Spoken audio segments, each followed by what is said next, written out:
যে আওয়ামী লীগ যে নিষিদ্ধ করা হয়েছে এটাতে আমি আসলে অনেক বেশি খুশি। কারণ এই আওয়ামী লীগ সরকার আমাদের ধর্মটাকে একেবারে খারাপ অবস্থাতে নিয়ে গেছে। হয়তো অনেকে বলবে যে আওয়ামী লীগ সরকার অনেক মসজিদ নির্মাণ করেছে, অনেক কিছুই করেছে। ভাই, মসজিদ তো নির্মাণ করেছে ঠিক কথা, ওই মসজিদগুলোতে আপনার হকের কথা বলা যাইতো না। হাজার হাজার মসজিদ বানায় কি হবে যে মসজিদে আল্লাহ তাআলার কথা বলা যায় না, কোরআনের সঠিক মেসেজ যে মসজিদে দেওয়া যায় না, আসলে সেই মসজিদ দিয়া আসলে তো জাতির কোনো লাভ হবে না।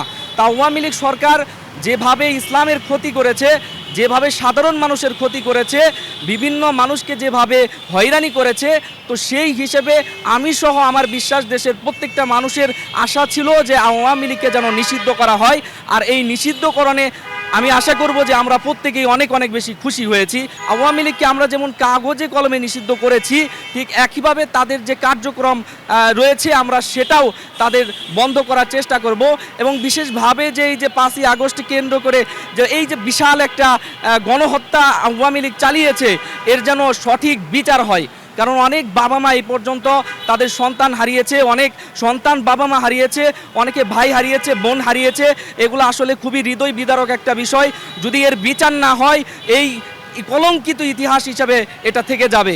এজন্য বলবো যারা দায়িত্বশীল রয়েছেন আপনারা অবশ্যই আওয়ামী লীগের এই অপকর্মের কঠিন থেকে কঠিন শাস্তি দিবেন, যাতে জাতির সামনে এটা একটা দৃষ্টান্ত হিসাবে থেকে যায়।